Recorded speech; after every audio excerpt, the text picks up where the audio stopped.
죽음을 부르는 세계 4대 피의 다이아몬드.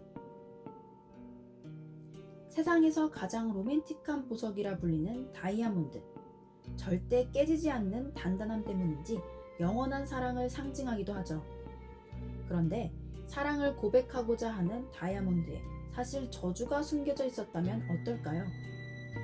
가지고 있기만 해도 비운의 죽음을 맞이한다는 다이아몬드들이 있습니다.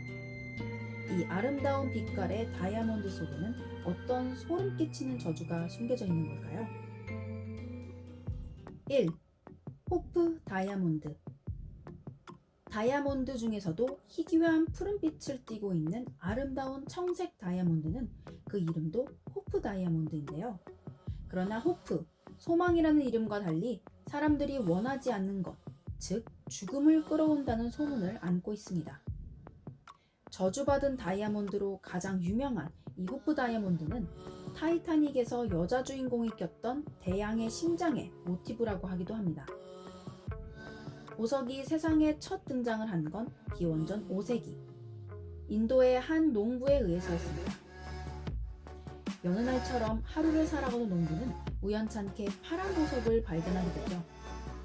하루하루 살아가는 게 벅차던 농부에게 이 보석은 마치 하늘에서 내려온 선물처럼 느껴졌을 겁니다. 그러나 그건 선물이 아닌 불행의 시작을 알리는 시한폭탄이었죠. 다이아몬드의 저주는 그 오래전부터 시작된 것입니다. 그 농부가 있던 곳을 페르시아 제국군이 침입하고 그 농부는 결국 무참히 살해당합니다. 보석을 발견한 제국군은 자신의 나라로 가져가고 이후 오랜 시간이 흐른 뒤 보석은 페르시아 총독의 손으로 넘어갑니다. 아름다운 푸른 빛깔을 보고서 총독은 왕의 신임을 얻기 위해 그 원석을 헌상하였으나 이는 둘을 죽음으로 몰고 가는 일이었습니다. 총독은 길을 가다가 도적에게 살해당했고 황제 역시 반란군에 의해 죽임을 당합니다. 이후 보석은 수백 년 동안 곳곳을 떠돌다가 17세기에 프랑스 보석 상인 장 바티스트 타베르니에가 인도에서 구입하여 프랑스로 가져오게 됩니다. 이 다이아몬드의 독특한 색 때문에 루이 14세의 눈도 금방 뜨였죠. 그렇게 보석은 왕가로 들어가게 됩니다. 그리고 왕가에는 피바람이 불기 시작합니다. 루이 14세는 보석을 아끼려고 보존만 하다가 딱 한 번 착용했다고 합니다. 그러나 그 한 번의 착용이 그를 천연두로 몰고 갔죠. 루이 14세의 애첩인 몽테스팡 후작 부인도 호프 다이아몬드를 마음에 들어하여 종종 착용하였는데요. 착용한 이후부터 그녀는 숨쉬기가 힘들다며 괴로워하였습니다. 그리고 그 후 정신착란 증세를 보이고 미신에 빠져버립니다. 그녀는 결국 쫓겨나게 되죠. 이 다이아몬드의 소유자가 아닌 빌리기만 했던 사람들도 저주에 걸리고 만 것입니다. 다이아몬드를 몇 번 빌렸던 프랑스 국무장관 역시 무기징역이 선고되어 일생을 불행하게 살았죠. 다이아몬드는 루이 15세로 넘어갑니다. 다이아몬드를 받은 루이 15세와 마리 앙투아네트는 프랑스 혁명 때 단두대에서 처형되고 맙니다. 왕가의 불행한 저주를 이끈 다이아몬드는 또다시 사라졌다가 이후 네덜란드의 세공업자의 손에 들어갔습니다. 그는 이미 호프 다이아몬드의 저주를 알고 있고 그 저주를 덜기 위하여 다이아몬드를 반으로 쪼갰죠. 그렇게 현재 44.5캐럿 형태의 다이아몬드가 완성되었으나 반으로 쪼개져도 그 보석은 다른 이를 홀리게 만들었습니다. 바로 세공업자의 아들이었죠. 아들은 다이아몬드를 훔쳐서 달아나게 됩니다. 다이아몬드는 이 부자에게도 저주를 내렸습니다. 세공업자는 상심에 잠겨 자살을 하게 되고 아들 역시 다이아몬드를 판 뒤에 자살을 하게 되었죠. 그렇게 오랜 기간 동안 침묵하던 다이아몬드는 1830년에 경매장에 나타납니다. 보석상 에리아손은 그 다이아몬드를 런던 은행가인 헨리 필립 호프가에게 팔아버립니다. 호프 다이아몬드 이름의 유래도 여기서 따게 된 거죠. 호프가에서 구매해서 그대로 호프라는 이름을 따게 되었습니다. 그리고 물론 저주도 끝나지 않았죠. 호프에게 보석을 넘긴 보석상 에리아손은 낙마사고로 행사합니다. 아니나 다를까 호프가에도 커다란 불행이 찾아오는데요. 호프의 부인과 정부도 사망하고 결국 가만까지 파산의 길로 향하게 되었죠. 다이아몬드의 저주의 흔적만 남은 채 모든 걸 잃고 말죠. 저주는 계속되었습니다. 1908년에 오스만 제국의 황제인 압딜마히트 2세가 낙찰을 했습니다. 저주에 대해 아무것도 몰랐던 황제는 이 아름다운 보석을 아내 수비아에게 선물하게 되죠. 그러나 나중에 이 황제는 부인을 직접 칼로 찔러서 살해하고 본인조차도 정신이 나가 결국 오스만 제국 자체가 멸망하고 맙니다. 1911년에는 미국 사업가인 네드 맥린이 다이아몬드를 발견하게 됩니다. 그는 이 다이아몬드의 값어치를 알아보고서는 구입하여 아내에게 선물하죠. 이 가정은 저주에 휩싸이게 됩니다. 그들의 아들은 교통사고로 사망하고 맥린도 아내와 이혼하고 알코올 중독에 빠지다가 정신이상이 생겨 죽게 됩니다. 다이아몬드는 이렇게 유명한 뉴욕 보석상인 해리 윈스턴에게까지 닿습니다. 그러나 윈스턴의 가정은 여생을 무탄하게 살았다고 하는데요. 왜 저주는 이들에게만 닿지 않았을까요? 그건 바로 저주의 내력을 접한 그가 비극을 막기 위해 박물관에 기증했기 때문입니다. 그는 단 한 번도 다이아몬드를 착용하지 않았다고 하는데 이는 다이아몬드의 저주가 단순히 소유자가 아닌 착용한 이한테 간다는 가설을 증명하는 셈이 되는 것이죠. 지금 이 호프 다이아몬드는 미국 워싱턴 DC의 스미소니언 자연사 박물관에 전시되어 있습니다. 이렇게 다이아몬드의 저주는 유리벽 안에만 머물게 되었다니 정말 다행이죠. 둘, 피렌체 다이아몬드. 피렌체 다이아몬드는 피의 4대 다이아몬드 중 하나입니다. 이 다이아몬드는 신성 로마 제국, 우르봉 왕가, 나폴레옹 제국 등 여러 나라들의 몰락에 일조했다는 내력이 내려오고 있습니다. 피렌체 다이아몬드는 노란 빛을 띠고 있으며 물방울 모양의 다이아몬드입니다. 헨리 8세, 메리 여왕, 펠리페 3세 등 권력을 가진 이들이 사랑한 다이아몬드이기도 했죠.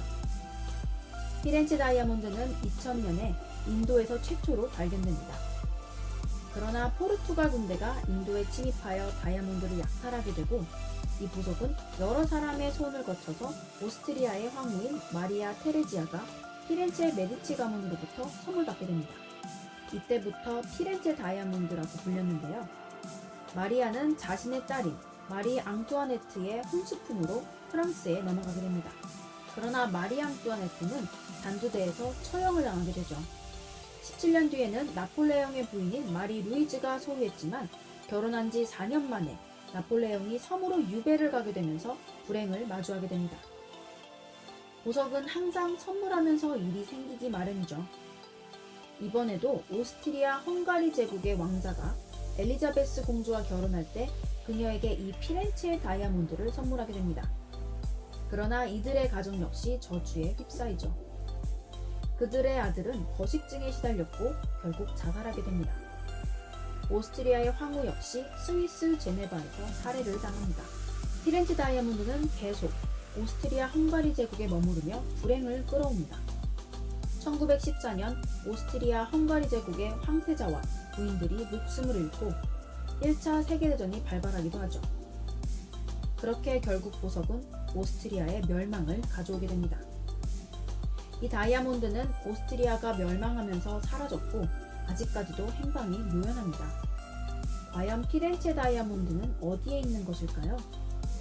아직도 누군가를 저주에 빠뜨리는 게 아닐까요? 아니면 혹시 오스트리아 멸망을 위해서만 잠깐 빛났던 건 아닐까요? 피의 다이아몬드 중 유일하게 행방을 알 수 없는 다이아몬드입니다. 3. 상시 다이아몬드. 상시 다이아몬드는 은백색의 타원형 모양으로 55.23캐럿의 복숭아 씨앗 모양의 특이한 커팅으로 많은 왕족들에게 사랑을 받았습니다. 프랑스에서는 헨리 3세의 대머리를 가리는 용도로 이용되기도 했다네요. 이 보석 역시 인도에서 발견되었습니다. 1580년 프랑스 대사였던 드 상시가 다이아를 구입하고서부터 상시라는 이름이 붙여지게 되었습니다. 상시 다이아몬드는 오스만 제국에서 제임스 2세 치하의 영국 왕실에 흘러갔습니다. 그러나 명예혁명이 일어나 제임스 2세는 프랑스로 망명하면서 다이아몬드도 프랑스로 가게 되었죠. 제임스 2세는 죽게 되었고 다이아를 가지고 있던 루이 16세와 마리 앙뚜아네트도 프랑스 혁명으로 목숨을 잃고 맙니다. 마리 앙뚜아네트가 죽은 이후에 상시 다이아몬드는 러시아 데이도프 왕자에게 가게 되었지만 그 역시 러시아 혁명을 당해 처형을 당했지요. 이 다이아몬드의 비극을 멈추는 방법은 역시 기증뿐이었습니다. 백만장자 윌리엄 밀도프 에스터가 이 다이아몬드를 얻었지만 그의 아내는 루브르 박물관에 보석을 기증했죠. 살펴보면 이 보석은 영해혁명, 프랑스혁명, 러시아혁명까지 해서 대혁명에 모두 가담한 것으로 나타나는데요.